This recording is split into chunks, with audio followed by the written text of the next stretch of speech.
बिस्मिल्लाहिर्रहमानिर्रहीम। अस्सलामुअलैकुम।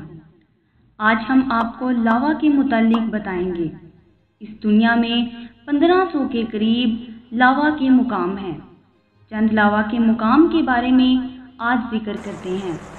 लावा से मुराद ऐसी पिघली हुई चट्टानें हैं जो किसी आतिशफशां से उसके फटने के दौरान निकलती हैं।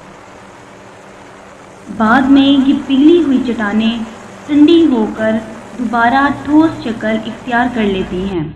ये पिघली हुई चट्टानें आतिशफशां के सुराख से निकलते वक्त लावा का दर्जा हरारत 700 से 1200 डिग्री सेंटीग्रेड तक होता है और ठोस शक्ल इख्तियार करने से कबल लावा तवील फासले तक सफ़र कर सकता है।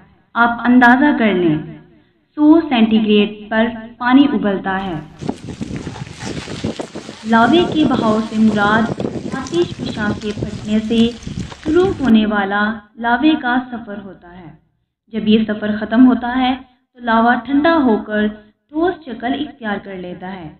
आमतौर पर लावे के बहाव को लावा ही कहा जाता है। जब आतिशफशां धमाके से फटता है तो इससे लावे के अलावा राख और दीगर अज्जा भी निकलते हैं। लावा आसानी से नहीं फटता, बल्कि कई 100 साल ये ज़मीन में ही पकता रहता है। ज़मीन की ऊपर वाली सतह सख्त होती है। पत्थर या कोई पहाड़ लावा को ज़मीन से निकालने का कोई रास्ता नहीं मिलता, इसलिए वो अंदर ही अंदर पकता रहता है। इसकी इर्द गिर्द की ज़मीन भी गर्म हो जाती है। बाज़ औक़ात परिंदे भी इस इलाके से दूर चले जाते हैं। आखिर ज़मीन की बर्दाश्त से बाहर हो जाता है। गैस की वजह से फिर वो फटता है तो धमाके होते हैं। आग के शोले आसमान से बातें कर रहे होते हैं। धुएं के बादल आसमान तक जाते हैं। इस धुएं के साथ राख भी उड़ती है जो कई मील तक इर्द गिर्द की ज़मीन पर जा गिरती है। इसमें लोगों के घर भी होते हैं। ज़मीन राख से काली हो जाती है। लावा अगर किसी पहाड़ की चोटी से निकले तो ज़मीन पर बहना शुरू हो जाता है।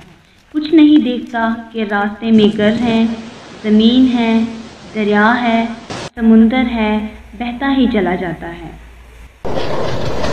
जो चीज़ें उसके सामने आ जाएं, मलिया मेट कर देता है। बाज़ जगह समुंदर के करीब पहाड़ों पर फटता है तो समुंदर में गिरना शुरू हो जाता है और इर्द गिर्द के सारे समुंदर का पानी गर्म हो जाता है। कश्तियाँ या जहाज़ दूर से ही गुजरते हैं। लावा जब महीनों में खुश्क होता है तो ये पत्थर बन जाता है, क्योंकि कुछ मादनियात को जोड़कर ये लावा पत्थर ही होता है।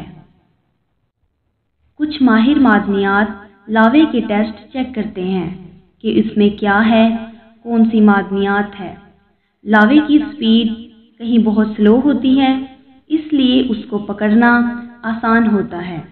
एक कीड़ी भी लावा से बचकर भाग सकती है। आप देख सकते हैं कि उसके रास्ते में जो कुछ भी आता है तबाह करता जाता है और बाज़ जगह उसका बहाव बहुत तेज़ भी होता है। ये ऐसे बहता है जैसे दरिया में पानी बहता है। बाज़ जगह तो लावा के ऊपर पत्थर भी तैरते हैं, जैसे पानी के ऊपर जाग तैरती है। और कई जगह ये कुएं में उबलता है, जैसे जहन्नुम यहाँ आ गई हो। अगर इसको बाहर फेंक दिया जाए तो न जाने कैसी कैसी तबाही फैलाएगी। फिलिपाइन में ताल नामी आतिशफशां फटने से कई महीने पहले कैमरे नस्ब कर दिए गए थे। आतिशफशां फटा तो कैमरे में रिकॉर्ड हो गया।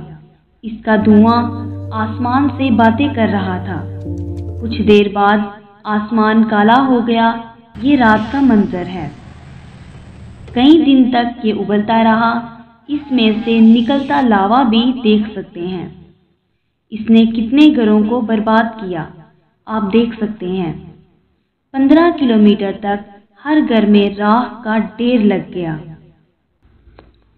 आज के लिए इतना ही।